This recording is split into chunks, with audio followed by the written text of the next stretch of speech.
विश्रामपछि स्वागत छ प्राइम इस्युमा। दर्शकहरू, यति बेला कोभिडका कारणले गर्दा मुलुकको अर्थतन्त्र नै तहस नहस बनेको अवस्था छ र यही बिचमा विभिन्न व्यावसायिक सङ्घ संस्था र व्यावसायिक घरानाहरूले पनि कोभिडकै कारणले गर्दा धेरै ठुलो मात्रामा क्षति भोग्नु परिरहेको छ र उहाँहरू पनि निकै समस्यामा गुज्रिरहनु भएको छ। यही कुरालाई मध्यनजर राख्दै हुनु त नेपाल उद्योग वाणिज्य महासङ्घ, त्यसैगरी नेपाल चेम्बर अफ कमर्स, परिसङ्घ लगायतका जति पनि सङ्घ संस्थाहरू छन् उहाँहरूले नेपाल राष्ट्र बैङ्क मार्फत आउने मौद्रिक नीतिका लागि आफ्ना समस्याहरू यथोचित रूपमा राखिसक्नु भएकै अवस्था हो।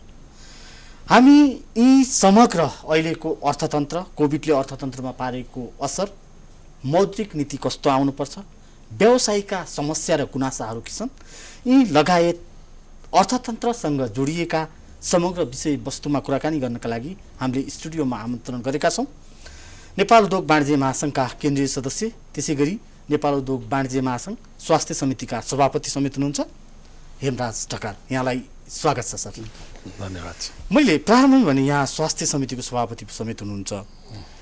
कोभिडमा त यहाँले थुप्रो खर्च गर्नुभयो नि, होइन? तर आउटपुट त देखेन नि।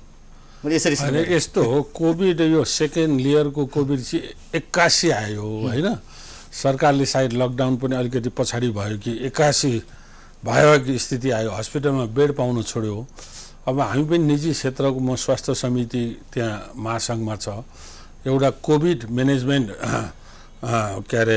ग्रुप बनाएर कसैले हस्पिटल हेर्ने, कसैले आइसोलेसन सेन्टर हेर्ने, कसैले दबाईको म्यानेजमेन्ट गर्ने, कसैले अक्सिजनको म्यानेजमेन्ट गर्ने, कसैले फन्ड रेजिङको म्यानेजमेन्ट गर्ने हिसाबमा अध्यक्षको उसमा चाहिँ इनिसिएसनमा वरिष्ठ उपाध्यक्षको संयोजकमा गठन भयो होइन। त्यसमा अब मैले चाहिँ आइसोलेसन र हस्पिटलको जिम्मा पाएको थिएँ।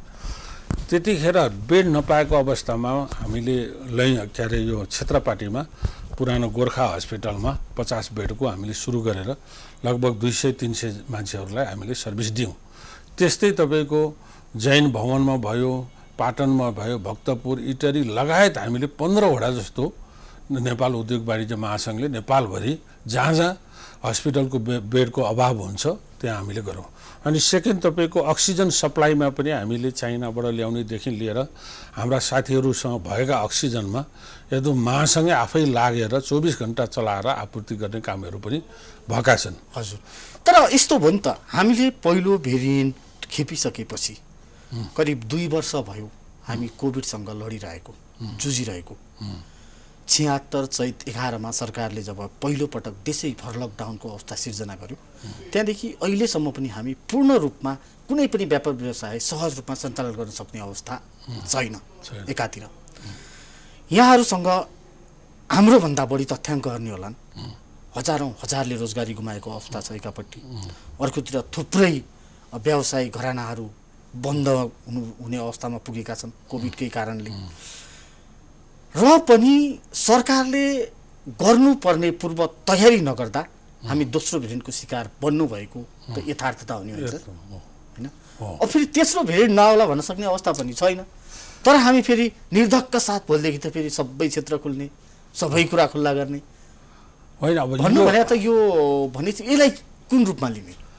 अब यस्तो छ, अब इकोनोमी एक्टिभिटिज नै बन्द गरेर सबै मान्छेलाई घरमै राखेर खुवाउन सक्ने हाम्रो देशको सामर्थ्यता छैन। हजुर, हाम्रो इकोनोमीको त्यस्तो साइज पनि छैन, हामीसँग त्यो सिस्टम पनि छैन। त्यसैले खोल्न त बजार खोल्नै पर्छ। अहिलेको हिसाबमा अब पोर्टफोलियोहरू WHO र स्वास्थ्य मन्त्रालयले दिएको पोर्टफोलियो मेन्टेन गरेर सोसियल डिस्टेन्स गर्ने, सेनिटाइजिङ गर्नेदेखि लिएर मास्क लगाएर हिँड्नु त पर्छ। तर सबभन्दा ठुलो कुरा छुटेको चाहिँ के छ भने, म स्वास्थ्य समितिको सभापति हुँदा पनि मैले स्वास्थ्य मन्त्री, तात्कालीन स्वास्थ्य मन्त्रीलाई भेटेर भनेका थिएँ र विभिन्न निकायमा खोपको व्यवस्था गर्नु पर्यो। आज युरोप, अमेरिका जस्तो भयावह एकदम south America out of control situation पनि खोपको कारणले उनीहरू मास्क फालेर फुटबल हेरेर हिँडिरहेको अवस्था छ र इकोनोमिक एक्टिभिटिज पनि तपाईँको एकदम नर्मल हुँदैछ। स्कुल युनिभर्सिटीहरू सबै खुलेको अवस्था छ। भनेपछि आजको दिनमा हामीले सबभन्दा इफेक्टिभ चाहिँ के देखियो भने खोप लगाउनु पर्यो। 60-70% जनताहरूलाई खोप लगाउनु पर्यो। अब त्यतिखेर पनि हामीले भन्दाखेरि मन्त्रीजीहरूले आश्वासन दिनुभएको थियो, फिगर पनि राम्रो देखाउनु भएको थियो। अब मैले त हामीले त के बुझेको थियौँ भने यो सेकेन्ड भेरिएन्ट आउनुभन्दा अगाडि नै 30-40%लाई हाम्रो सानो पपुलेसन देशमा चाइनाले दिने, अरूले दिने, रसियाले पनि अफर गरिरहेछ भन्ने सुनेको थियो होइन। त्यसैले हाम्रो त म्यानेज भइहाल्ला इन्डियाहरू भन्दा भन्ने सोच्या, तर इन्डियाको त्यत्रो पपुलेसन बरु उनीहरूले लगभग 10% भन्दा बढीलाई खोप लगाइसकेको अवस्था छ। हामी त्यहाँ पनि पुगेको छैनौँ। त्यसैले अब यो कोभिडसँग जुझ्नको लागि WHO को मापदण्ड अपनाउँदै खोप लगाएर बजार त खोल्नै पर्छ। बजार नखोलिकन त हामी त अब स्वास्थ्य ठिक होला फेरि खाना नपाएर मर्ने स्थिति हुन्छ। र अहिलेसम्म तपाईँको बिजनेसको इन्फ्रास्ट्रक्चर जुन उद्योग धन्दा व्यवसायहरू, पर्यटन भयो, कृषि भयो, सबै एउटा बेस हामीले कतिवटा प्रोडक्टमा हामी आफै सेल्फ सफिसियन्ट हुने बाटोमा पनि हिँडेका छौँ। एउटा भर्खर टेकअप गर्दै गरेको देशमा फेरि अहिले नै धेरै लामो लकडाउन गरेर बसिरह्यो भने त्यो अलिअलि टेकअप गरेको, अलिअलि सिस्टम बन्दै गरेको बिजनेस एक्टिभिटिजहरूमा त्यो पनि खत्तम भएर जान्छ। फेरि हामी 10 वर्ष पछाडि धकालिने पर्ने स्थिति आउँछ। त्यसैले त्यो पनि गर्नु भएन। अहिले पनि हामी कोभिड सँगसँगै हिँड्नुको विकल्प हामीसँग छैन। कोभिड सँगसँगै हिँड्नुको विकल्प छैन। र अर्को खोप हान्ने चाहिँ राज्यले सबै कुरालाई साइडमा राखेर तपाईँको मौद्रिक नीति ल्याउनुहोस्, बजेट ल्याउनुहोस्, विभिन्न नीति ल्याउनुहोस्, विभिन्न प्रोजेक्ट खोल्नुहोस्, एनाउन्स गर्नुहोस् होइन, तर त्यसले काम गर्नेवाला छैन। जबसम्म जनताहरूलाई 50-60%सम्म खोप हाल्ने व्यवस्था हामी गर्दैनौँ, ती सबै प्रोजेक्सनहरू चाहिँ हाम्रो फेल भएर जाने अवस्था छ। त्यसले खोपलाई कन्सन्ट्रेसन गर्ने दिन्छ। मन्छी ढकाल सर, यहाँ मैले फेरि पनि जोडेँ, स्वास्थ्य समितिको सभापति हुनुहुन्छ नेपाल उद्योग वाणिज्य महासङ्घको। तर यो बिचमा जसरी विशेष गरी कोभिडका डेडिकेट र नन डेडिकेट थुप्रै अस्पतालहरू छन्, निजी र सरकारी गरी, तर निजी अस्पतालले निकै पर्मलुट गरे। कोभिडको बिरामीको ज्यान पनि बचेन, घरबार पनि बचेन। यो पनि एकदम भन्न यो पीडादायी देखियो नि त। यहाँले मोनिटरिङ पनि पक्कै गर्नुभयो होला होइन? यथार्थता के हो? तपाईँले अघि भन्नु पनि भयो होइन, निजी क्षेत्रका पनि सबै सेक्टरहरू कमजोर भएको अवस्था छ। अब स्वास्थ्य सेक्टरमा चाहिँ कोभिडको कारणले हस्पिटलहरू अरू बिरामीको कारणले नचले तापनि कोभिडले गर्दा अलिकति भाइब्रेन्ट भयो। त्यसैले केही हस्पिटलहरूले आफूलाई सस्टेन गर्नको लागि कसैले कमाउन पनि लाग्यो होलान्, त्यसमा अलिकति ओभर बिलिङ गर्ने र 5 दिन राख्दा हुनेलाई 10 दिन राखिदिने, ती कामहरू पनि भएको छन्। हामीले पनि मोनिटर गरेका छौँ र सरकारले पनि विभिन्न डिरेक्सनहरू निकालिरहेको अवस्था छ, उनीहरूको पनि मोनिटर भएको छ। तर हामीले त्यो बाहिर सुने जस्तो आमूल सबै हस्पिटलले गरे पनि होइन। हस्पिटल खोल्न त्यत्रो इन्भेस्ट गर्न पनि ठुलो कुरा हुन्छ। तर यस्तो संवेदनशील बेलामा एउटा मानवीयता भन्ने पनि त हुन्छ होला नि त, हुन्छ? अनि मानवीयता पनि हुन्छ, तर के छ भने नि समाजमा विभिन्न प्रकारका मान्छेहरू हुन्छन्। यो सबै कन्ट्रोल गर्नलाई हाम्रो नियमन निकाय हाम्रो मेकानिजम ठिक भएन, मेकानिजम कमजोर। जस्तै नेपाल राष्ट्र ब्याङ्क छ नि, यत्र ब्याङ्कहरू चलेका छन् नि, ती सिस्टममा छन् नि, किनकि नेपाल राष्ट्र ब्याङ्कले नियमन राम्रो गरिएको छ। त्यसैले हाम्रो स्वास्थ्य मन्त्रालय छ होइन, स्वास्थ्य विभाग होला, नियमन फ्याक्टर पनि त्यति इफेक्टिभ हुनु पर्यो। इफेक्टिभ नहुँदाखेरि हाम्रो समाज त्यति सभ्य समाज भइसकेको छैन, अलिअलि छिटफुट यस्ता घटनाहरू हुन्छ। तर आमूल सुने जस्तो त्यस्तो पनि होइन। म यहाँलाई 1-2टा दृष्टान्त दिन चाहन्छु। प्रारम्भमा के भनियो, स्वास्थ्य मन्त्रालयमा दर्ता भएका या स्वास्थ्य मन्त्रालय मातहतमा रहेका निजी तथा सरकारी अस्पतालमा निःशुल्क कोभिडको उपचार हुनेछ भनियो। आम सर्वसाधारण जो कोभिडबाट भिक्टिम थिए उहाँहरू जानुभयो, उहाँहरूले औषधि गर्नुभयो, भेन्टिलेटर जानुभयो, आइसियु जानुभयो, जे गर्नुभयो, ज्यान बचाउन त गर्नै पर्यो, त्यो गर्नु पनि भयो। तर अवस्था यो आइदियो, एकातिर उहाँहरूबाट पनि बिल असुलेको छ, फेरि उहाँहरूकै नाममा मन्त्रालयमा पनि क्लेम दाबी गरिरहेको छ। यो चाहिँ बर्मलुट होइन र दाइ? मैले भन्नु होइन, तपाईँले भनेको कुरा यस्तो हुनु हुँदैन। यो पनि यस्तो सङ्कटको बेलामा, महामारीको बेलामा अहिले मानवीय सङ्कट छ, एकअर्कालाई सहयोग गर्ने र ज्यान बचाउने मुद्दा हो। जस्तै महासङ्घले हामीले त्यत्रो आइसोलेसन सेन्टरहरू आफैले 4 टाइम खाना खुवाएर, डक्टर नर्स राखेर, फलफुल ड्राई फ्रुटहरू दिएर, योगादेखि व्यायाम गराएर, सबै एक्सपर्टहरूको पनि इन्भल्भ गरेर हामीले सबै कुरा फ्री गऱ्यौँ। यो अहिलेको टाइम भनेको त हामीले जे गर्न सकिन्छ फ्रीमै या कम उसमा गर्नुपर्ने हुन्छ होइन। हस्पिटलमा चाहिँ तपाईँले भने जस्तै मलाई के लाग्छ भनेदेखि यो 46 साल पछाडि निजी क्षेत्रबाट धेरै हस्पिटलहरू खोल्दै गए, साना क्लिनिक पनि हस्पिटल हुँदै गयो। त्यो लेभलमा हाम्रो नियमन निकायहरूको चाहिँ अलिकति कन्ट्रोल अर्थात् उहाँहरूले सुपरभिजन गर्ने क्षमता चाहिँ वृद्धि गर्नु भएन। त्यो कारणले गर्दाखेरि यो हस्पिटल मात्रै नभएर धेरै क्षेत्रहरूमा त्यस्तो विकृतिहरू पनि छ। केही विकृति भएका ठाउँमा तपाईँले भने जस्तो सुनेको ठाउँमा हामी महासङ्घ आफै पनि गएका छौँ चेक गर्नलाई र गभर्मेन्टलाई कम्प्लेन पनि गरेका छौँ र उहाँहरूलाई निजी क्षेत्रै भए पनि यस्तो गर्नु हुँदैन भनेर सम्झाएका पनि छौँ। अब यो मात्रै नभएर कहिलेकाहीँ यो इक्विपमेन्टहरू तपाईँको जस्तै भेन्टिलेटर भयो, अक्सिजनहरू सप्लाईको कुरा पनि त्यस्तो सुरुमा आएको थियो, पछि अक्सिजन कन्ट्रोल भयो। तपाईँको त्यो के अरे कन्सन्ट्रेट भेन्टिलेटरहरू पनि तपाईँको 5 टाइम बेचेको अवस्था पनि थियो, पछाडि फेरि सप्लाई भएपछि त्यसैले के मैले यसैमा जोड्न खोजेँ। यहाँले यसो भनिरहँदा अधिकांश नेपालका ठुला गनिएका अस्पतालहरू जो छन् नि, हजुर, जहाँ बढीभन्दा बढी आइसियु, सरकारीमा भन्दा पनि बढी भेन्टिलेटरको व्यवस्था गरिएको छ, तिनका प्राय सञ्चालकहरू यहाँहरूकै सदस्य हो। पक्का हो। धेरै जसो उद्योग वाणिज्य महासङ्घ, चेम्बर अफ कमर्स या त परिसङ्घ, कुनै न कुनै संस्थामा उहाँहरू स्पष्ट रूपमा आबद्ध हुनुहोला। तर उहाँहरूले नै त्यस्तो खालको बर्मलुट गरेपछि यहाँहरूले कारबाही गर्न सक्नुहुन्न आफ्ना सदस्यलाई? मेरो जिज्ञासा यति मात्रै। ल यो ठिक क्वेसन राख्नुभयो। वास्तवमा यो मेरो समिति जुन स्वास्थ्य तथा शिव विकास समिति भन्ने थियो, पहिला शिक्षा तथा शिव विकास भन्ने थियो। यो कोभिड आइसकेपछि महासङ्घले पनि हामी स्वास्थ्यको अलिकति क्रिटिकल सेक्टर हो, सरकारले गरेको छ भन्ने थियो। हामीले पनि स्वास्थ्य सेक्टरमा इन्भेस्टमेन्ट, इन्फ्रास्ट्रक्चर र व्यवस्थापन यो रेगुलेट गर्ने कुराहरूलाई पनि हामीले ध्यान दिनुपर्ने अवस्था आयो भन्ने यी विकृतिहरूको कुरा आएपछि हाम्रो अध्यक्ष र महासङ्घले त्यो कुरालाई अक्नोलेज गरेर स्वास्थ्य समिति भनेको थपेको यो कार्यकालमा मात्रै हो, पहिला थिएन। अब हामीले बिस्तारै स्वास्थ्य सम्बन्धी लगानीदेखि लिएर यसका मतलब हस्पिटलहरूलाई महासङ्घको अम्ब्रेलामा ल्याउने कोसिसहरू भइरहेछ।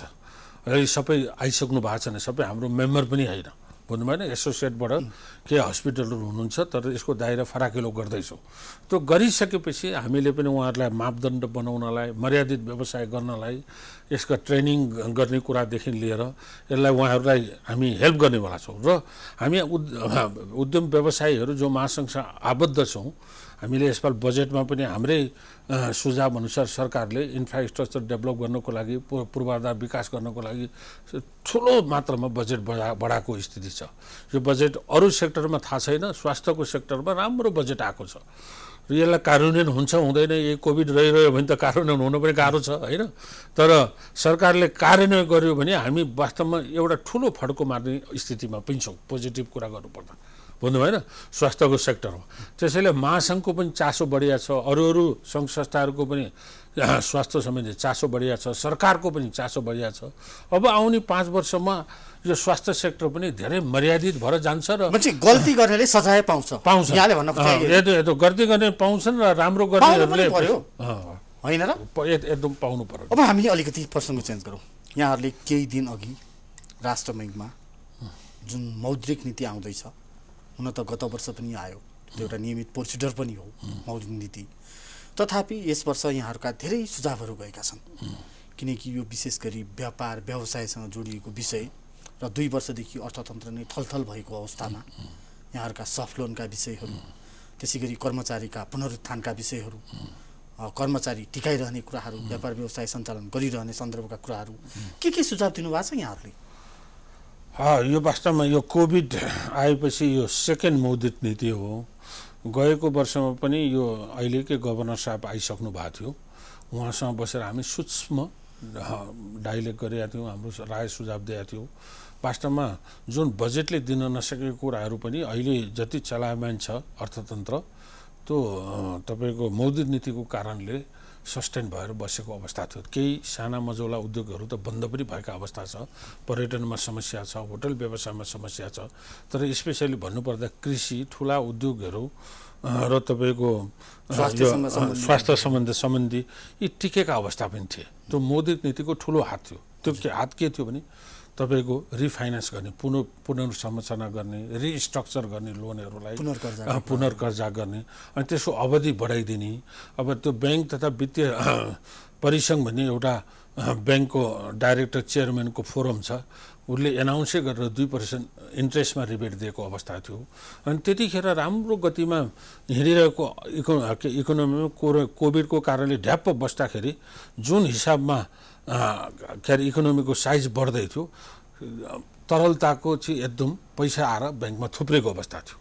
त्यसैले 13-14% ब्याज भएको 7-8%मा झरेको अवस्था थियो। 5% जस्तो ब्याजको रिबेट पाउँदाखेरि धेरै बिजनेसहरू चाहिँ सस्टेन गरेर फेरि टेकअप गर्ने अवस्थामा पुगेका थिए। यो फेरि यो दोस्रो भाइब्रेन्ट आयो। यो चाहिँ वास्तवमा अब चाहिँ वास्तवमा यो मोदी नीतिले हिजोको दिनमा गरेको पुनर्संरचना, ब्याजको सहुलियत भयो, अनि कर्जा सहुलियतका कुराहरू भए, यी विभिन्न सहुलियत गरिएको थियो होइन। तपाईँको सबभन्दा ठुलो त के थियो भने लगभग 200 अरब जति यो सहुलियत लोनमा राष्ट्र ब्याङ्कले पैसा छुट्याएको थियो। त्यसमा लगभग 150 अरब त ब्याङ्कहरूले इस्यु पनि गरेको अवस्था छ। त्यसले गर्दा के गर्यो भने बजारमा पैसा पुर्याइदियो, सस्तो इन्ट्रेस्टमा पैसा पुर्याइदियो। त्यसैले त्यो व्यवसाय पनि बच्यो, रोजगारी पनि बच्यो र बजारलाई पनि इकोनोमीलाई पनि चलायमान गरायो। अब यस्तै खालका योभन्दा अलिक एग्रेसिभ अझ हुनसक्छ भने स्टिमुलस डाइरेक्ट अनुदान दिन हामीसँग सिस्टम छैन, त्यो सकिँदैन भनेदेखि हामीले यस्तै पब्लिक स्पेन्डिङका कुराहरू, राष्ट्रिय गौरवका के अरे प्रोजेक्टहरू छन्, प्रदेश सरकार केन्द्र सरकारका महत्त्वमा परेका प्रोजेक्टहरू छन्, हाइवेहरू बाटाहरू बनिँदैछन्, त्यसलाई तपाईँको स्वास्थ्य मापदण्ड अपनाएर या तिनीहरूलाई पहिला खोप दिएर ती कामहरूलाई सुचारू राख्नु पर्यो। अर्को तपाईँको सस्तो 2 डिजिटमा सिंगल डिजिटमै इन्ट्रेस्टलाई कायम गर्दै तपाईँको ब्याङ्कहरूलाई पनि विभिन्न सफ्ट लोनहरू दिनु पर्यो। सहुलियत लिनको प्याकेजलाई जस्तै लास्ट इयर पनि तपाईँको डेभलपमेन्ट ब्याङ्कमा हरेक ब्रान्चमा 5वटा ऋण दिनुपर्ने, कमर्सियल ब्याङ्कले 10वटा ऋण दिनुपर्ने बाध्यकारी सिस्टम बनाएको थियो। त्यसलाई कन्टिन्यू गर्दै अरू थप पनि पुनर्कब्जाको बजेट एटलिस्ट अहिले पनि 100 अरब अरू थप्नुपर्ने आवश्यकता देखिन्छ। भन्छ हामी अन्त्यमा यहाँ विश्वस्त हुनुहुन्छ मौद्रिक नीतिले यहाँहरूका समस्या समाधान गर्छ भन्नेमा? मेरो विचारमा बजेटले पनि निजी क्षेत्रका कुराहरू सुनेको अवस्था हो, तर सुने तापनि जुन बजेटको आकार छ त्यसमा कसरी पैसा उठाउने, वैदेशिक ऋण कसरी ल्याउने, यहाँको राजस्व सङ्कलन यस्तो बन्द भएको अवस्थामा, यस्तो सङ्क्रमण अवस्थामा कसरी त्यत्रो उठ्छ भन्ने सन्देह गर्ने ठाउँहरू छ। तर अर्थ मन्त्रालयले बजेटमा पनि निजी क्षेत्रको कुरा सुनेको थियो। अब मौद्रिक नीतिको कुरा अहिलेको लास्ट इयरकै गभर्नर हुनुहुन्छ, उहाँ पहिला राष्ट्र ब्याङ्कमा र तपाईँको यो के अरे इन्भेस्टमेन्टको सिइओ भएर विभिन्न फोरममा बसेर इकोनोमिक एक्टिभिटिजको सबै कुरा बुझेको मान्छे हुनुहुन्छ। लास्ट इयर आउने साथ त त्यति राम्रो बजेट ल्याउनु भएको थियो भने अहिले त सेकेन्ड भाइब्रेसनको लागि अर्कै ढङ्गले सोचेर यसलाई फेरि बिजनेस एक्टिभिटिजलाई कन्टिन्यू गर्ने र रोजगार बचाउने, साना मझौला उद्योग, पर्यटन, होटल लगायतका कृषि सबैलाई बचाउने सेक्टर वाइज छुट्याएर ल्याउनुहुन्छ भने हामीलाई विश्वास लागेको छ। त्यसरी हामीले सुझाव पनि हाम्रो ब्याङ्किङ समिति पनि छ महासङ्घमा, सुझाव पनि पठाइसकेका छौँ होइन। हाम्रो पदाधिकारी अध्यक्षहरूले उहाँसँग भेटेर कुरा पनि गरिसक्नु भएको छ। मलाई त विश्वास छ उहाँले अझ लास्ट इयरको भन्दा पनि अझ एक स्टेप अगाडि बढेर यो इकोनोमी सस्टेन गर्ने खालको मौद्रिक नीति ल्याउनुहुन्छ भन्ने लाग्छ। हस् सर, यहाँसम्म आइदिनु भयो, हाम्रा जिज्ञासाहरू सहज रूपमा समाधान गरिदिनु भयो, यहाँलाई धेरै धेरै धन्यवाद। हस् त, तपाईँलाई धन्यवाद। तपाईँ लगायत प्राइम टिभीको सबै परिवारलाई मेरो तर्फबाट धन्यवाद छ। दर्शकहरू, उहाँ हुनुहुन्थ्यो नेपाल उद्योग वाणिज्य महासङ्घ स्वास्थ्य समितिका सभापति तथा केन्द्रीय सदस्य हेमराज ढकाल। उहाँसँगको कुराकानी अहिलेलाई यति नै। प्राइम इस्यु अहिलेलाई यति नै। म सहित सम्पूर्ण युनिटलाई बिदा दिनुहोस्। नमस्कार।